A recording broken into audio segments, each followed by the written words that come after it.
What up, everybody? What up, everybody? What's up, everybody? Welcome back to the greatest afternoon show in the world.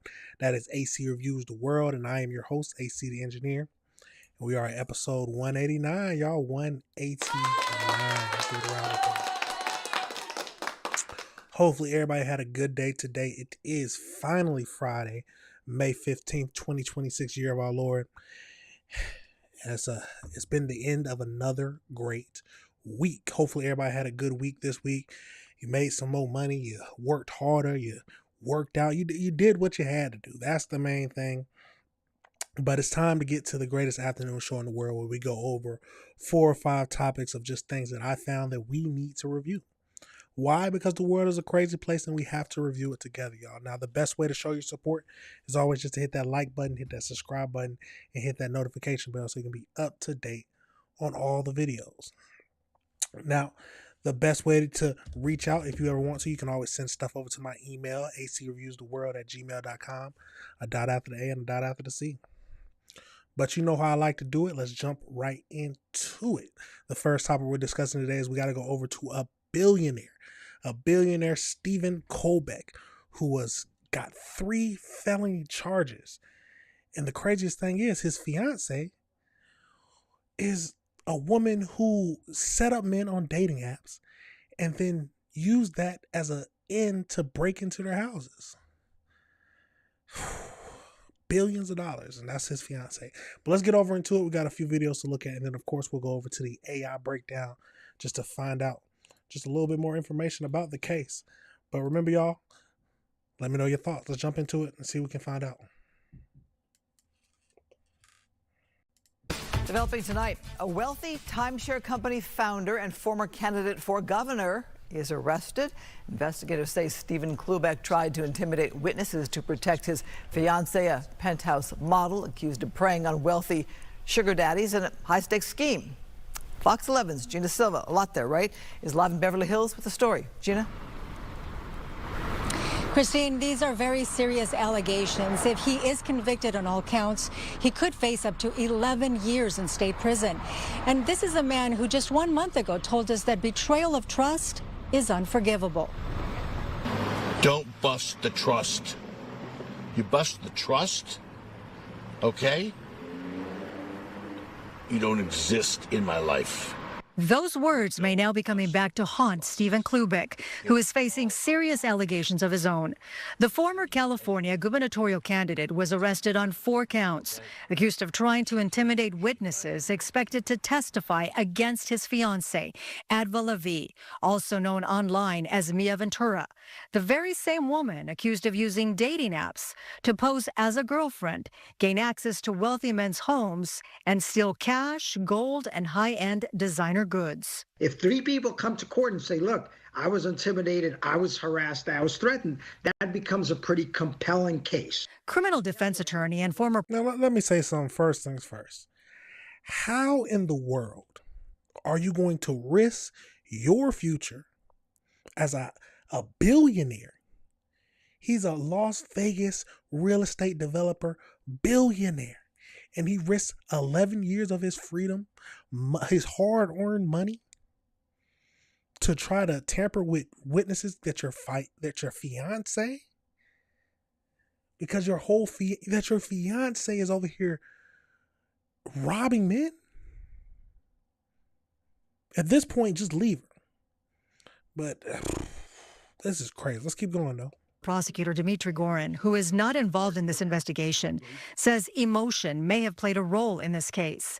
But sometimes emotions get the better of you. And if he had a very close relationship with Miss Lavi and he wanted to help her and he believed that perhaps she was innocent and he was actually acting in a way to help her to try to clear her name, perhaps he overstepped.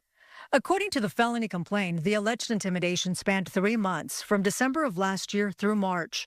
Prosecutors allege Colbeck used force and threats to try to silence 3 separate witnesses in his fiance's case.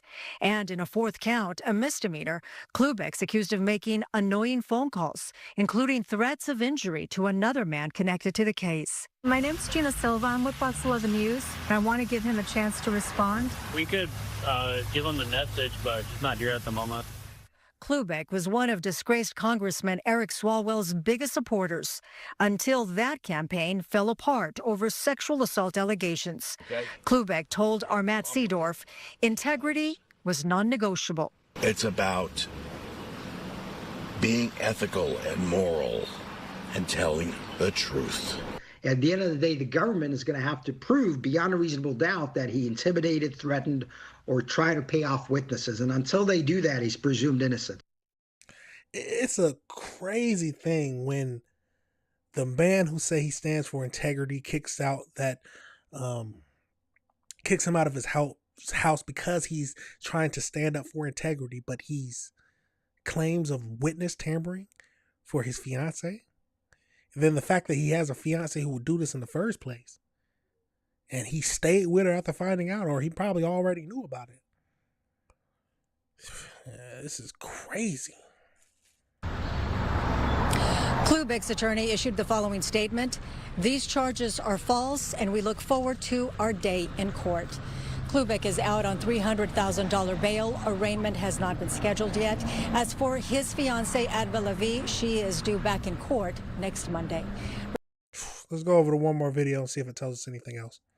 A billionaire businessman and one-time candidate for governor is arrested, accused of going after victims in a criminal case involving his fiancée. CBS LA's Hunter Sowards is in Beverly Hills breaking down the allegations against Stephen Klubeck. Hunter. Now, that's exactly right, Juan Rudabay. We know that Klubeck turned himself into West Hollywood police yesterday. This is all in connection, though, as you said, to his fiancée, whose story we have been tracking for quite some time now. The model and social media influencer who is accused of going after men who she met on dating apps and stealing money and other items. Now they both have a case to fight in court. He's known for his billionaire business ventures, stints on shows like Undercover Boss, and in recent months, a run for governor. Do you think he can get the governor's endorsement? Well, I'm sure if I get through the primary, I think he respects my opinion. Stephen Klubeck sat down several times with CBS LA during his short political stint. So I've been an activist. I've been around the hoop. But dropped out of the race in November, throwing support behind disgraced Democrat Rep. Eric Swalwell before turning on him.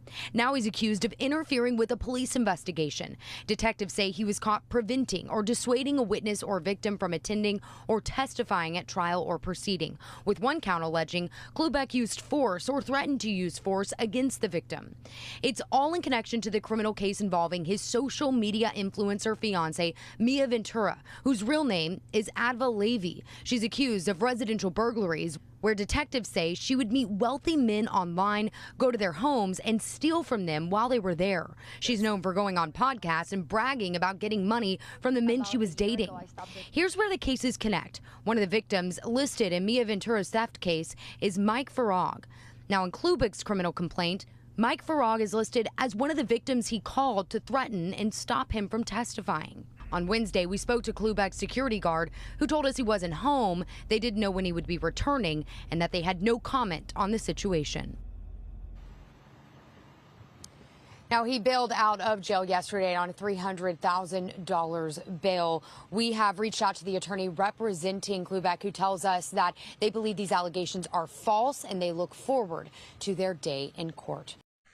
Now, this just goes to show you that even billionaires can be stupid. Very stupid. You're risking your freedom for that type of woman? Let's get over into the AI breakdown, just find out and just pull everything together. So as we know, he's arrested on 3 felony counts of attempted preventing or dissuading a witness or victim from testifying. He was arrested on May 12th. He was released the same day on that $300,000 bail. Now, the main thing we wanted to get into is his wife's charges. That's what this whole thing is about. So his wife, 28-year-old model, a social media influencer, goes by the alias Mia, is facing 6 felony charges for running an extensive dating app burglary scheme. Following a preliminary hearing in March 2026, the judge ruled that there was sufficient evidence for her to stand trial. She has pleaded not guilty to 6 felony court filed by the Los Angeles County district attorney. So we got 2 counts of grand theft, 2 counts of unauthorized use of personal identifying information, 1 count of first-degree residential burglary with a person present, 1 count of first-degree burglary, residential burglary. So it says that between 2023 and 2025, she used dating apps and social media platforms to target wealthy older men and younger women. She allegedly used her pseudonym Mia Vendez and just other names and posted as a romantic partner, girlfriend, or travel companion to gain trust and secured invitations to the victims' houses. Once inside, she allegedly burglarized the residences, stealing cash, gold, high-end designer items like clothing and luxury purses. The current local charges from 5 specific victims in Southern California, including Beverly Hills, West Hollywood, Los Angeles, and Westlake Village. However, investigators state that the timeline of her alleged deception spanned far wider.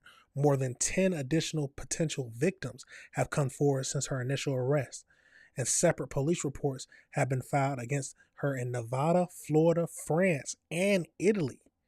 She is also accused of pocketing cash, credit cards, from purses during a podcast recording in Las Vegas. She can't even get on the podcast without stealing. That sounds like she is a klepto. So ankle monitor. So she is currently out on bail and is under strict supervision. She is forced to wear a GPS ankle monitor, cannot leave the country, and has a protective order requiring her to stay away from the victims. If convicted on all 6 counts, she faces 11 years and 8 months in California State Prison. Wow.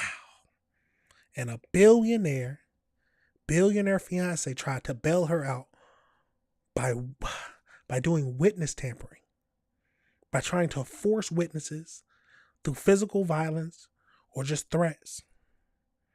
And you end up getting yourself in deep trouble anyway. So even billionaires are stupid. They can have all that money and still be stupid people. But let me know your thoughts on that situation, y'all. Let me know if you disagree with anything I said. That's a crazy situation. And we'll just have to wait to see if he can fight it, if they can actually prove that he was actually doing witness tampering. But at the end of the day, he should have left the woman alone at the end of the day. But let me know your thoughts, y'all. Absolutely crazy. We're going to pivot now into our next topic where we got to go over to, we got a plane crash, an Akron plane crash that ended up killing 2 people, the 2 people who were inside that hit a house. That's crazy. But let's get over into it and see what we can find out about this, y'all. Jump into it.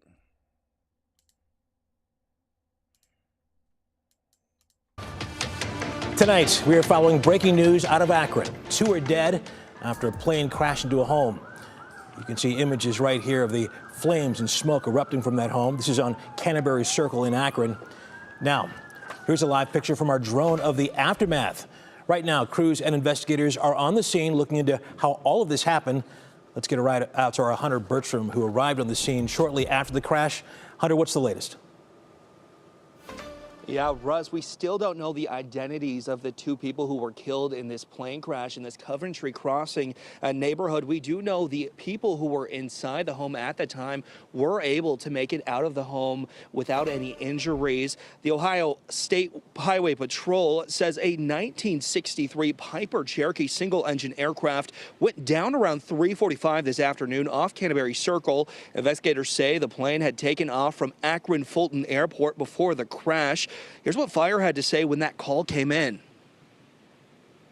We got a call that residents saw a plane going down into the house. We got more calls that people heard explosions, and we arrived to heavy smoke coming out of the house, and we approached it as a house fire.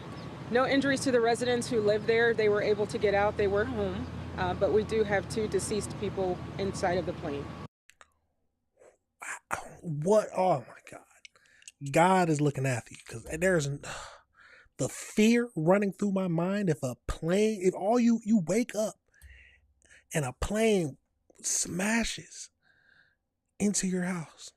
Well, probably, I don't know if they were sleeping or not, but that's crazy. Let's keep going into this. And 3 News viewers did send us in photos after the immediate impact. There was a large plume of black smoke from this home. And so far, no injuries to anyone on the ground, just damage to property. The FAA just telling me shortly ago, the FAA and National Transportation Board Safety Transportation Board will investigate. The NTSB will be in charge of the investigation and will provide further updates. Russ. All right, honey, we will see you at 7 o'clock with an update. Thank you. Arlena Lai in the studio now with more on the flight path of the plane. Lena, what are you learning about this? Hi, Russ. Well, using flight tracking sources, we can see that the plane, a fixed-wing, single-engine aircraft, took off from Akron-Fulton Municipal Airport around 2 o'clock this afternoon. And you can see the track of the plane. It traveled way down south near the Columbus area, just east of Columbus, to Cambridge, and then began circling back up north toward Akron-Fulton Airport. And then we can take a closer look at the path. The plane circled around Akron-Fulton Airport once, then came back around before then crashing right off of Schwartz Road, which is just south of the 277-77 interchange, about 3:45 in the afternoon. Again, it was a 1963 Piper Cherokee plane that was registered to Echo Aviation, which is based in Akron. So we did some digging around, and the company appears to have links to flight training, but we continue to dig into more into this company, and Russ will bring you more as we learn more. Well, it feels like there's been more and more plane crashes lately. I don't know if it's just I'm imagining things, or it's just we're seeing more stuff about it in the news, but a lot of plane crashes. Let's go over to this next video and see what else it tells us. Oh my God. This morning, an investigation is underway after this terrifying scene unfolded Thursday in Akron, Ohio. That thing went up in smoke and then oh, there it goes, boom again. A small single-engine plane crashing into a home and bursting into flames. Authorities say 2 people on board were killed. Loud boom, big fire, and lots of black smoke. They are now advising there is a house on fire. The accident happened about 4 miles away from the Akron-Fulton Airport, where the plane initially took off. This is insane. I don't think I've ever seen a worse fire. Video shows part of the tail from the 1963 Piper Cherokee in the home's driveway. We arrived to heavy smoke coming out of the house, and we approached it as a house fire. While it's unclear what exactly caused the plane to go down, officials say miraculously everyone inside the home escaped safely. Christy Gold lives nearby. And my heart was racing because it sounded like something was going to land on my house. Seconds later, there was an explosion. She says she spoke to the family who lives in the house and that a man and his 2 daughters were inside at the time. He said that they were upstairs napping. And so where the plane went into the house, it was by the garage. And he reacted in enough time to get the kids out, everybody out safely. The shocked neighborhood shaken up as authorities work to find answers. We do have to be very protective of all of the residents who live here, make sure they're safe as we continue the investigation. Now, the FAA says the National Transportation Safety Board, the NTSB, will be leading this investigation. And that neighbor that you heard from in the piece just there said that the father was actually downstairs when the plane hit. He had to run upstairs to get his girls and save the dog, all while that fire was spreading. Fortunately, as we mentioned, the people inside that home are safe. Craig? Wow, it's a pretty remarkable story inside that house. Okay, Shaquille Brewster, Shaq, thank you. I mean, that's a father right there, if anything, but that's luck. I don't know, because if the plane would have moved in any other direction, it could have hit them immediately. Now, my main thinking is, how would you feel living in that neighborhood, knowing that a plane crashed down? Are you worried that other plane crashes will happen? Are you just thinking this is just a once in a lifetime type of situation? How would you feel in their situation? Let's get over into the AI breakdown and just see if we have any more information about this case to wrap it up. So as we know, on Thursday afternoon, May 14th, a small single engine plane crashed into a residential home in Akron, Ohio, killing both occupants on board and triggering a massive fire. Miraculously, a father and his 2 young children were inside the home and able to escape uninjured. It happened at the 2200 block of Centerburg Circle inside of a housing development in South Akron, situated near the Firestone Country Club. So the aircraft departed around 2:03 p.m. After flying roughly an hour and 40 minutes. First responders were dispatched to the crash scene at approximately 3:45. So as we know, it was identified by the FAA, white, blue, 1963 Pier, PA 180 Cherokee. So the homeowner, Colton, was working in the basement when the internet cut out and the house was violently shook. He rushed upstairs, navigated a wall of smoke, and pulled his 2 children out of the beds and escaped outside with the family dog. Ground safety was heavily aided by the angle of impact. The plane skipped in the road, skipped the curb, slammed directly into the home's garage and truck, sparing the area where the children were napping and where he was working at. While no one on the ground was physically hurt, the home is in total loss, of course. Emergency personnel safely evacuated 2 adjacent properties as precaution while they were suppressing the intense flames. The NTSB is leading the active safety investigation alongside the FAA and Ohio State Patrol. An air traffic controller recording shows the pilot attempting to initially landing approach around 3:30, aborted it to go around and line up again at 3:40. I was wondering, that's my initial thought when you saw the plane trajectory, whatever, however you say it. When you saw his route, you could see that he went around trying to come back in. So I don't know what happened in that situation. Did the plane go out? Was there a malfunction? But he obviously, something went terribly wrong. Before communicating suddenly ceased without a distress call. Investigators are examining the engine health and regional weather data, noting that while skies were clear, local winds were at heavily up to 25 knots. The name of the pilot and passenger killed inside the aircraft are being withheld.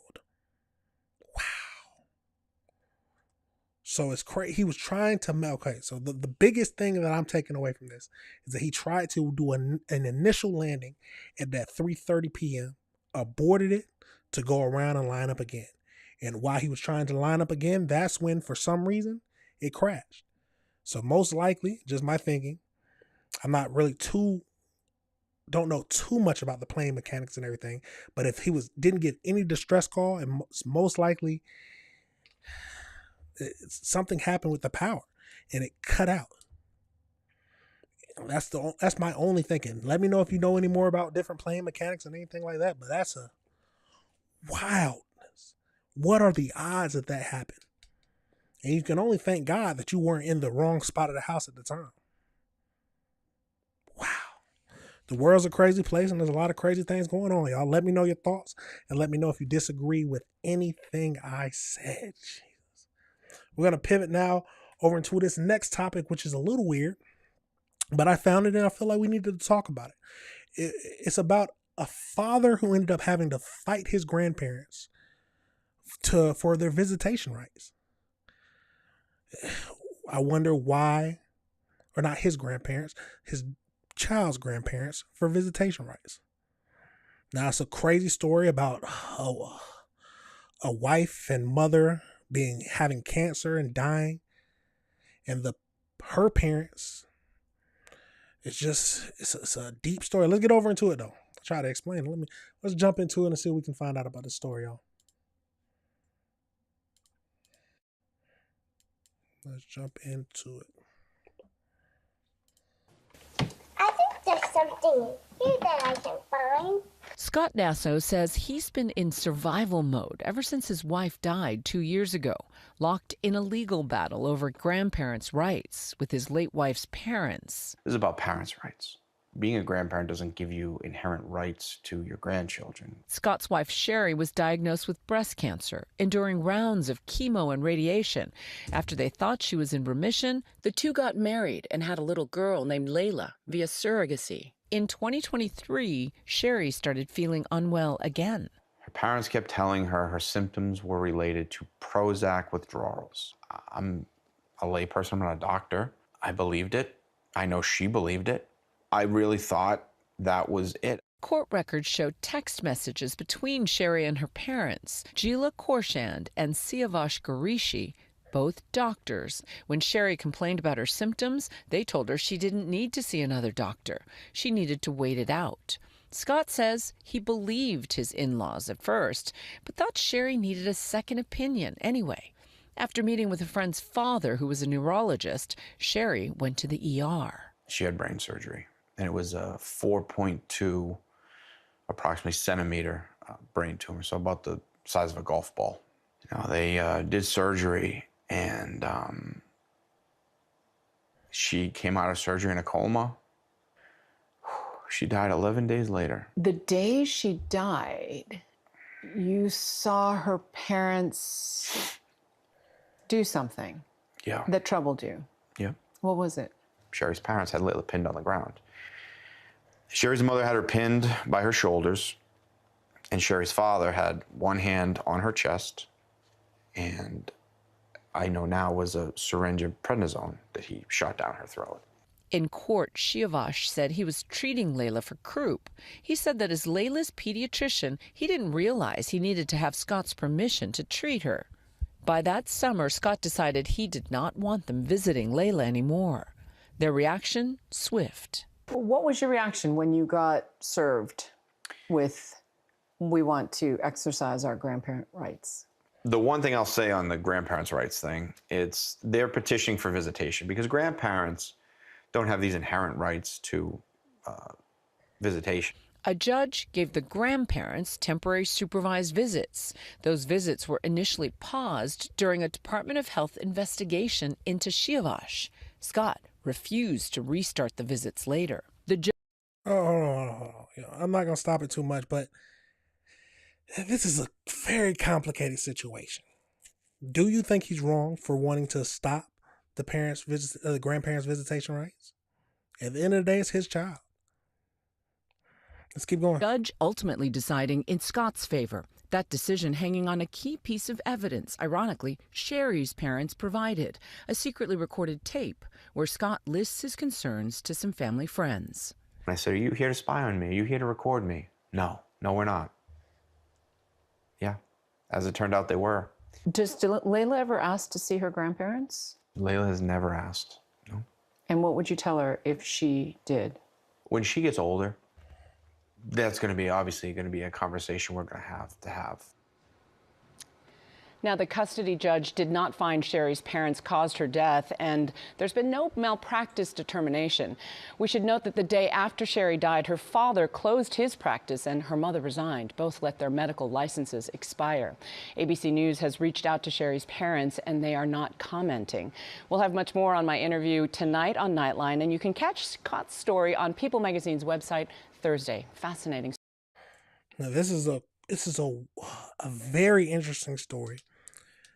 Grandparents, of course, they don't have immediate visitation rights, but they wanted to fight to get them anyway. He obviously is her parent, her father, and has the right to control who gets to see her or not. This is a wild story, y'all. Let's go over into the AI breakdown just to see what else we can find out about this whole thing. So as we know, Scott, he won a high-profile legal battle in Rhode Island where the judge denied his late wife's parents' petition for visitation rights to see their 4-year-old granddaughter. So the case sparked national attention and intense debate on the state level of grandparents' visitation laws. So the legal battle began following a 2024 death of his wife from breast cancer. Shortly after her passing, Scott cut off contact with her parents. The grandparents, who were both retired medical doctors, filed a petition under Rhode Island law to force visitation. They argued that Leela was their only living connection to their deceased daughter. Scott fiercely opposed the visitation, alleging that his in-laws engaged in medical misconduct and interference that contributed to his wife's death, negatively impacting their daughter's well-being. Department of Health documents later revealed that grandparents had written over 125 unauthorized prescriptions for the family. Whoa. So that is why they was talking about the Prozac thing. Was that because they were prescribing those unauthorized prescriptions to the daughter? So the financial strain, the grueling legal battle lasted for months and cost a single father over $500,000 in legal fees, forcing him into what he called survival mode. On April 23rd, the judge dismissed the case, ruling in the favor of the father. The judge stated that Rhode Island statute placed the burden of proof solely and wholly on the grandparents to prove by clear and convincing evidence that a parent's decision is unreasonable. The grandparents failed to meet that standard. Though the judge upheld the fundamental 14th Amendment parental rights, the ruling was complex. The judge criticized Scott for putting his own hostilities ahead of his daughter's interests and previously fined him to contempt when he unilaterally stopped court-ordered temporary visits. Following his victory, Scott filed an appeal to demand that his in-laws pay his massive legal bills. His attorney indicated that the case holds constitutional significance and has the potential to reach the U.S. Supreme Court. Speaking out on a platform like ABC Good Morning, he emphasized that being grandparents is a privilege, not an inherent legal right, and that didn't supersede the parent's choice. Wow. Now, do you think that he was overreacting? Now, of course, it's dealing with a dying daughter. As a parent and a doctor, I can't imagine what you're going through, but also dealing with a dying wife and the mother of your child is something even harder to think about. Now, I'm assuming they didn't act in not good faith of her, of course. They wanted to do what's best for their daughter. But at the end of the day, did they make the wrong choices? Most likely. Especially when it says that they ended up doing the written over 120 unauthorized prescriptions for the family. That couldn't all be for her. They were abusing their medical licenses. But should that be the reason for you withholding your daughter from her grandparents?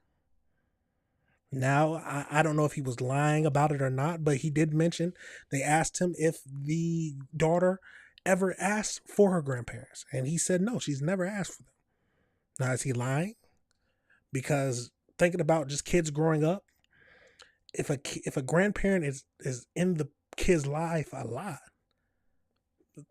they eventually start asking about their grandparents. So I don't know if he's lying about that or if she really never asks about them. If she doesn't, she's not even being affected by this at all. But let me know your thoughts on that situation, y'all. Let me know if you disagree with anything I said. That's a crazy case. And it says that it's a possibility that this case could make it all the way up to the Supreme Court. We'll have to see what we find out or see what we learn and how far this case makes it. But it's a tragic situation no matter how you look at it. A daughter and a wife and mother ended up dying.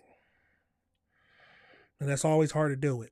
But let me know your thoughts, y'all. Let me know if you disagree with anything I said. We're going to pivot now into our fourth topic we're going to be discussing today.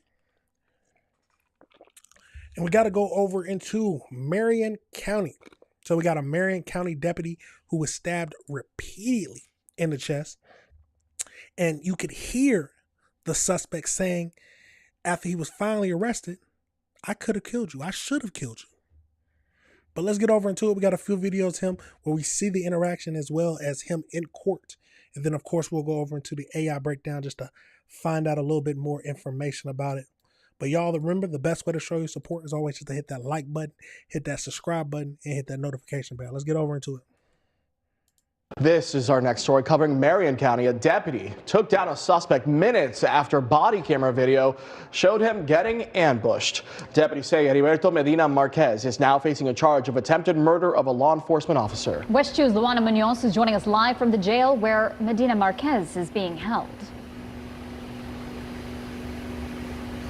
Yeah, that's right. Unfortunately for that deputy, he is doing okay. I'm told he just suffered a few scrapes and bruises. The entire ordeal lasted just a few minutes, and all of it was caught on his body camera. Hey, buddy. Hey, hey, hey! The Marion County Sheriff's Office says this body cam video captured the moment Heriberto Medina Marquez came from behind a deputy's patrol car and attacked him with a pocket knife.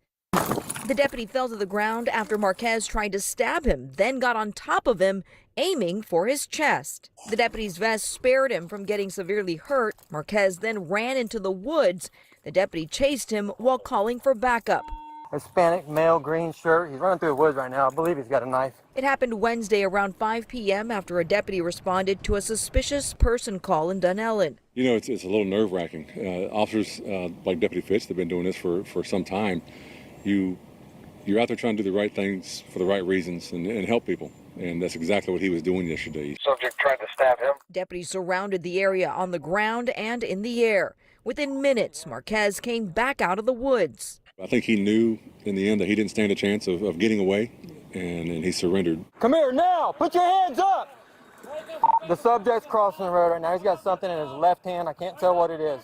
Marquez is seen pacing back and forth in the street, shouting. Get on the ground now! He's got a knife. He's got a knife. Don't even move! I'm gonna kick that knife away. Don't even move! If you move and you grab that knife, you're gonna get shot! Marquez stayed on the ground as deputies put him in handcuffs. Even in the patrol car, he kept going. I should have killed you. You know that, right? I should have killed you. Okay. You're lucky I didn't. You know that, right? You should thank God for that. I would have killed you in your neck. I would have stabbed you in your neck.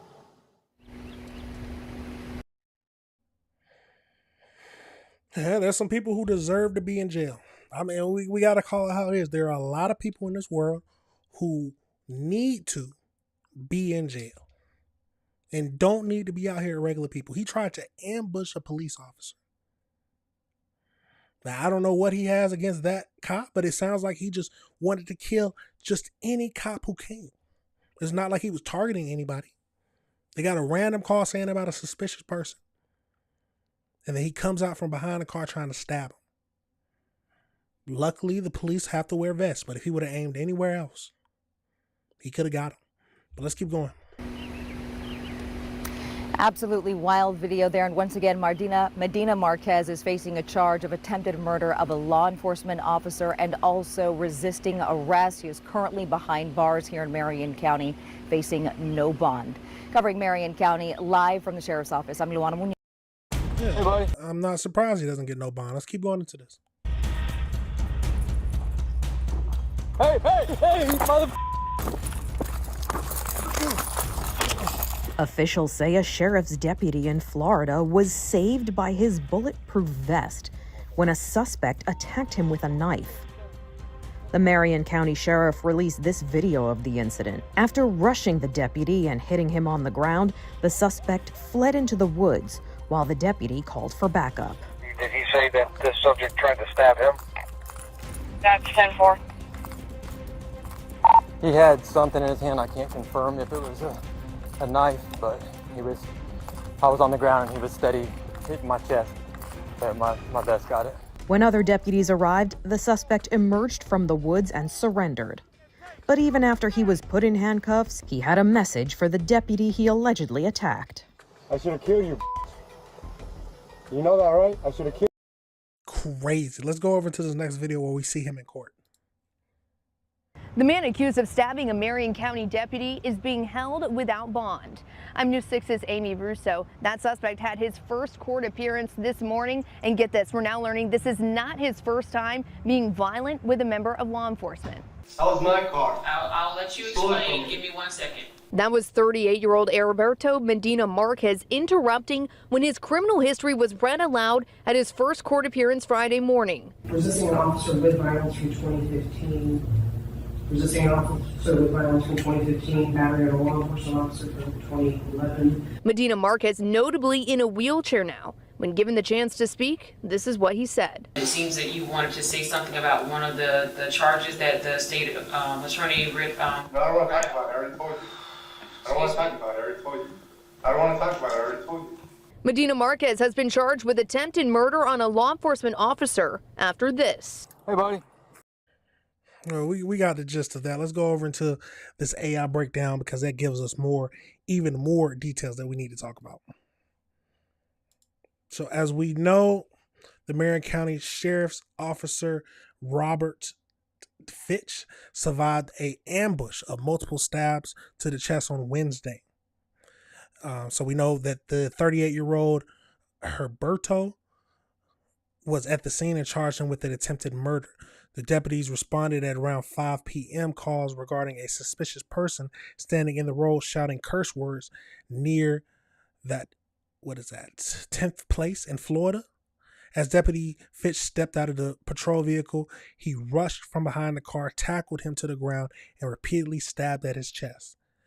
In the released body cam footage, he can be heard stating that the suspect was steadily hitting his chest, but the vest absorbed the blow. He suffered only minor injuries. Following the attack, he fled to a nearby woods when the backup deputy arrived. And when he emerged from the woods, he was taken into custody. Well, handcuffed, he said, "I should have killed you." And he said, "I would have stabbed you in the neck." He's being held without bail. So I do want to know more details about his past criminal history. That is what I want to hear because that shocked me. He has other criminal history or past incidents of violence against police officers. So he has documented decades-long history of targeted violence and felony charges involving law enforcement officers. While early police reported indicates he lacked a recent local records in specific neighborhood, a review of court records revealed 4 prior felony cases in Marion County between 2009 and 2021. So we got 2011 battery on a law enforcement officer. He was previously arrested and convicted for physically assaulting a police officer. In that specific incident, authorities noted he punched a deputy in the face.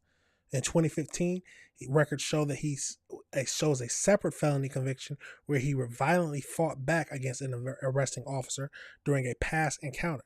He aggressively charged at the officer, forcing him to deploy a taser to subdue him. That he faced explicit charges for threatening and attempting to bring physical harms to public servants.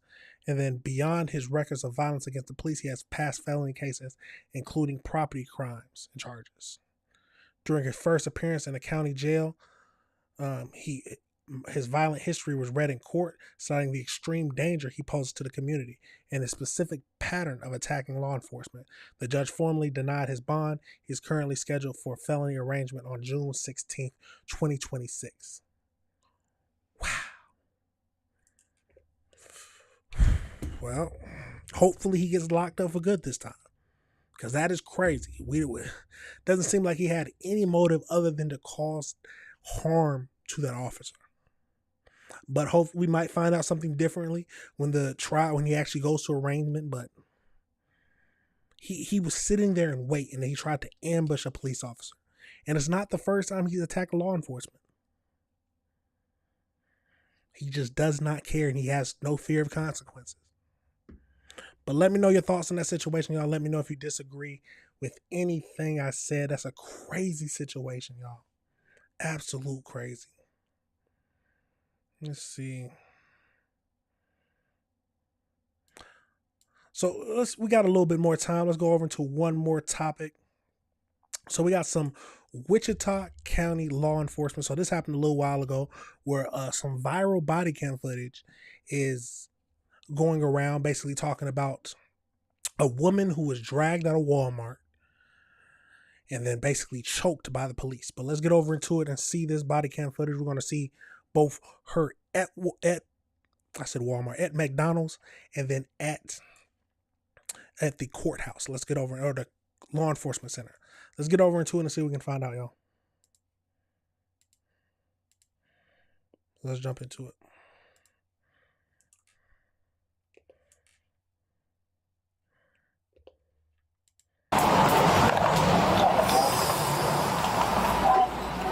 Oh, thank you. Good morning, fellas. Good morning. Oh, sorry. Hi. What did you do here?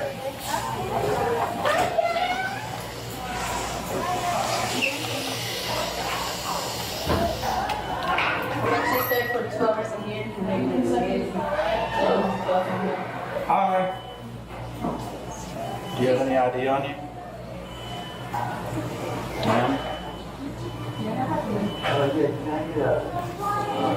you have ID on you? Hello? Do you have any ID on you? I'm talking to you. Are you going to be nice to me or? How am I not being nice?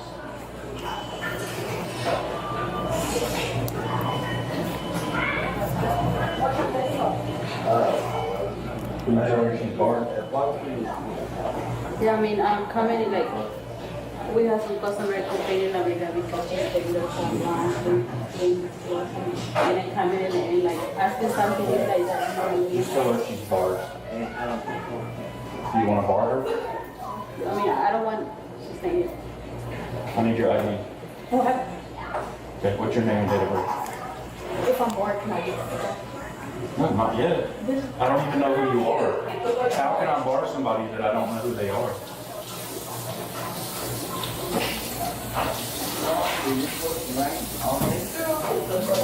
I'm about to take you to jail for interference with public duties if you don't identify yourself.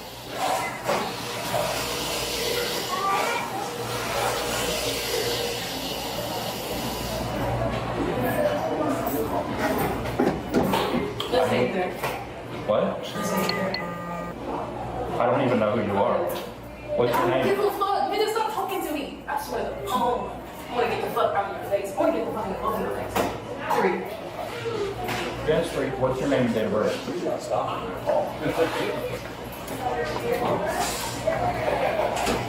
What is your name and your date of birth? No what?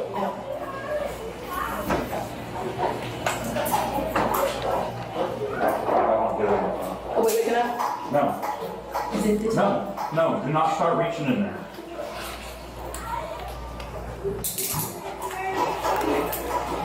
Can you zip this up?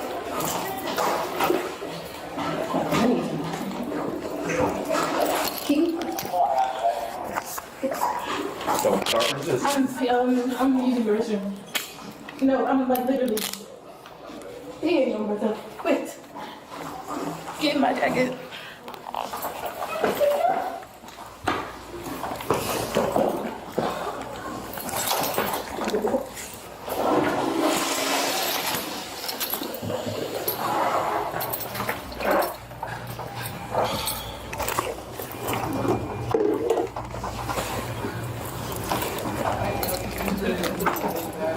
Hold on.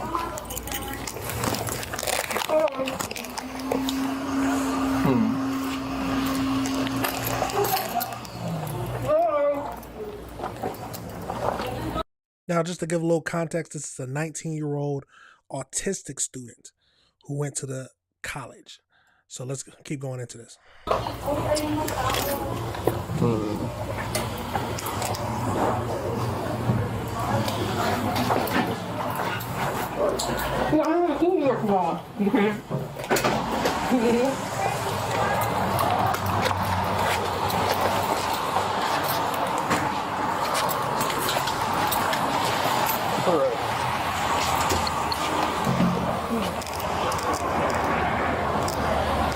can't do that. I swear to God. Do not start reaching in there. Oh, I did. Do not reach in there. I didn't.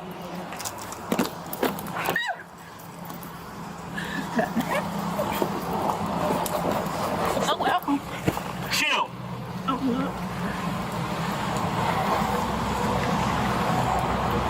Oh, this is illegal. On my neck. Like, literally. Yeah, I got it. On my neck. This is illegal. You're literally trying to choke me. Oh, that's fine.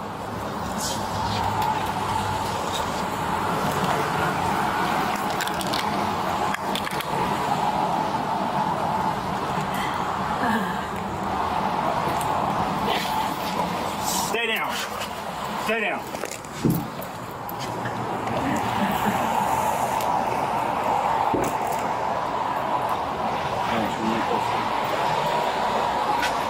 You want me to open your door?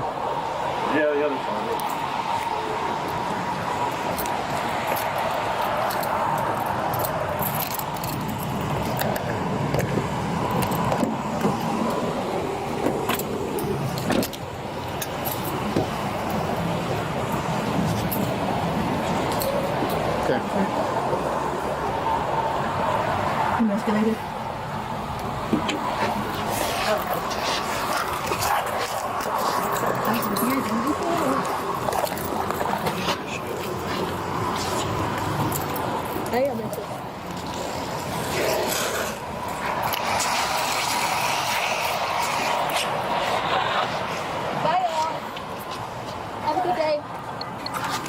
in school.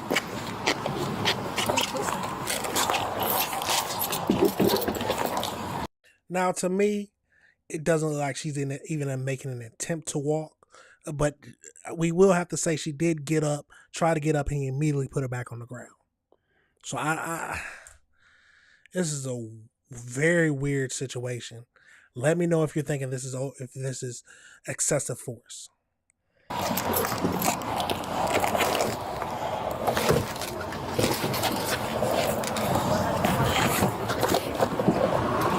There is no more in this is just plain physics.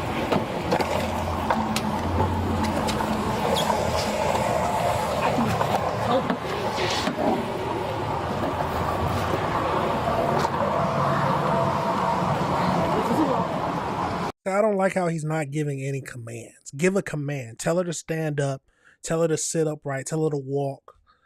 That way we can understand, at least if you're trying to show this back to the body cam footage, they can at least say that, okay, you tried to give her some lawful commands. Now you're just forcing her to move whatever way. At least say something.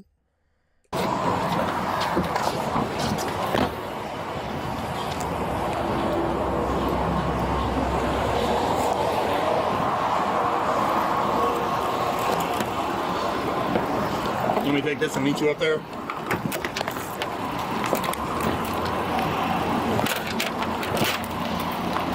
Okay. I'll see you there.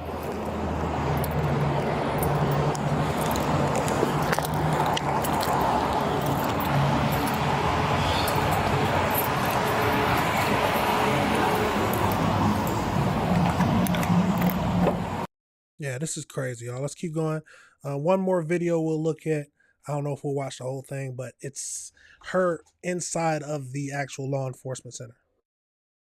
So let's get over into it, where she's getting booked. Is that like your religion? Yes. Yes. Okay.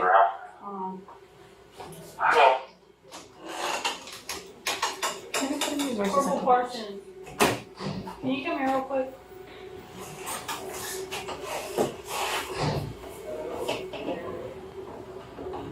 See that? I'm going to keep her head thing on because it's for religion. So what religion? Muslim.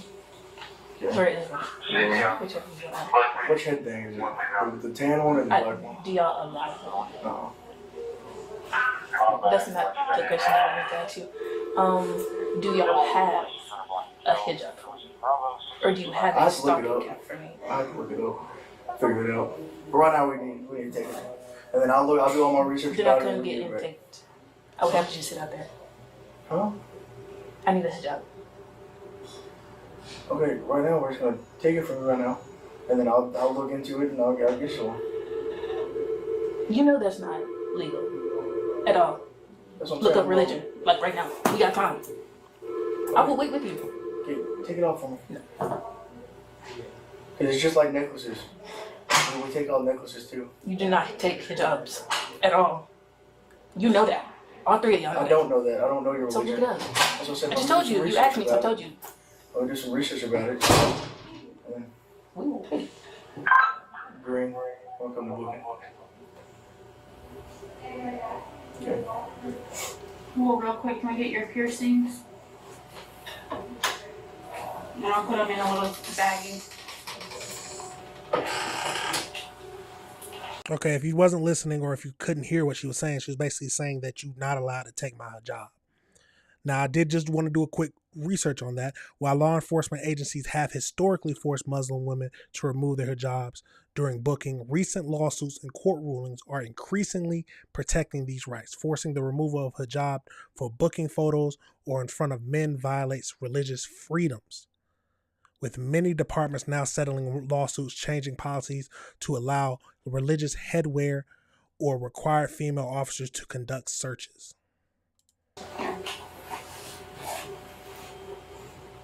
Charlie still see y'all been messing around.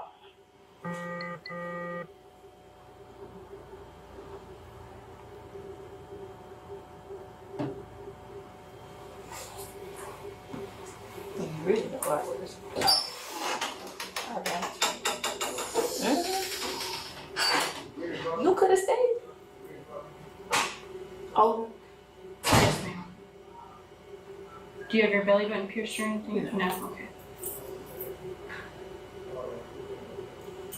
I just don't want you to have to stay inside of a cell because of your piercings.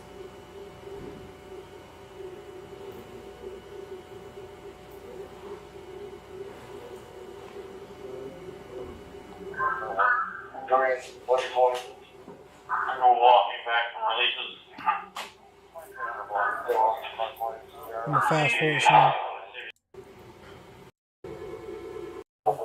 Guards. No. I don't know what that is, but you cannot request all female guards. That's not how this works. Now, as long as you listen, whatever, she can be the only one that deals with you. But if you're not listening to her or what she has to say, then we're gonna talk to you and deal with you.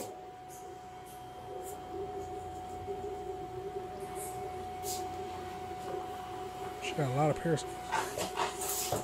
Oh, that's though. I told you records usually does it. So I call the records in the video. Okay, look, y'all, let me get a little bottle. Sure. Explain to him about the your head. I require a head wrap. Okay. Well, we at least have to search it, so. You can. Sure. I already said that she can deal with you. Great. What you want? Are you okay? What do you mean, what do I want? Are you okay? I'm perfect. Great. Okay. Shit.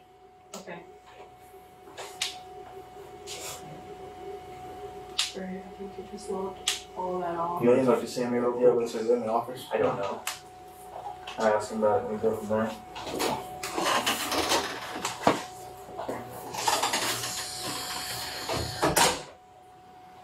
Stocking cap, we have do-rags. You can purchase one off the commissary. I need one. Okay, well, for right now, you're going to take that off. I need a head wrap. You're not getting one right now, take it off. She can take it off, I can take it off, or you can take it off. Really, So it looks like the rest of this is about to head down. these are leggings, or stockings.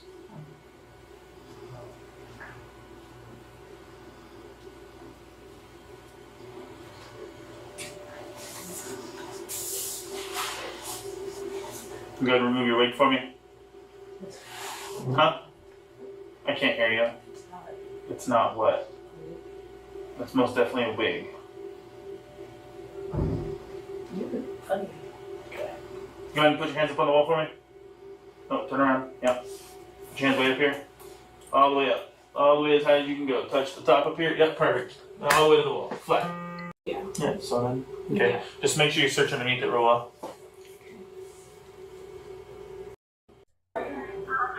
Okay, we got a gist of this. Let's go over to the AI breakdown just so we can wrap this whole thing up. So as we know, so this was the woman's name. Victoria Lang is a black autistic college student who became the subject of a national attention following her violent arrest by a police officer at McDonald's in Wichita Falls, Texas. So on August 26th, 2025, the 19-year-old student arrived at Wichita Falls and found her dorm room temporarily unavailable. She went to a downtown McDonald's restroom to change clothes and freshen up while she waited. A store manager called 911 to report that a person was refusing to leave the restroom, mistakenly assumed Lang was a homeless. When Wichita Falls police officer Daniel Wilson and Douglas Gully arrived, Lang's declined to provide her identification. The situation quickly escalated. Officers physically carried Lang out of the building. Officer forcefully pinned Lang to the ground, placing his hand on her neck, and she was dragged her across the parking lot by her ankles. She was holstered up into the squad car on her stomach with her legs forced into a figure 4 restraint hold. The city reports later revealed that Lang was not combative, yelled no threats, and that officers failed to give her failed to give her verbal commands before using force. That is the biggest thing and the biggest problem. I didn't hear one command They didn't hardly give any commands. So Lang was originally charged with resisting arrest and interfering with public duties, but those charges was later dropped. An internal city investigation deemed that the police's response was unreasonable, unnecessary, and excessive. Officer Daniel was fired, and Officer Douglas was resigned. In May of 2026, the city of Wichita publicly released these body cam footage that we're looking at. Following the release, a grand jury indicted former Officer Daniel on 2 counts of officer oppression, and he was later arrested and released on bond. Wow. But we are being able to see it now, so let me know your thoughts on that situation. Are you happy with the outcome of it? Or do you think more should have been done to the officers? It's a crazy situation no matter how you look at it, y'all. But let me know your thoughts and let me know if you disagree with anything I said. But that is it for the show today, y'all. We talked about a lot of crazy things like always. Remember, if you ever disagree with anything I said throughout this whole show, please leave a comment or send me an email, however you want to say. But let's talk about it. I'm never going to say I'm always right. I'm never going to say I always understand everything, but I'm willing to talk about it. That's what's wrong with the world today. And remember, like I always say, the best way to show your support is always just to hit that like button, hit that subscribe button, and hit that notification bell so you can be up to date on all the videos. But that is it for the shows, and this is the last show of the week. I might do another live stream tomorrow on my other channel, but go check it out. It's just ACRTW, Reviews the World, if you don't know what that means. But that is it for now, y'all. You already know these videos will be broken down, and you already know I got to play that outro. Peace.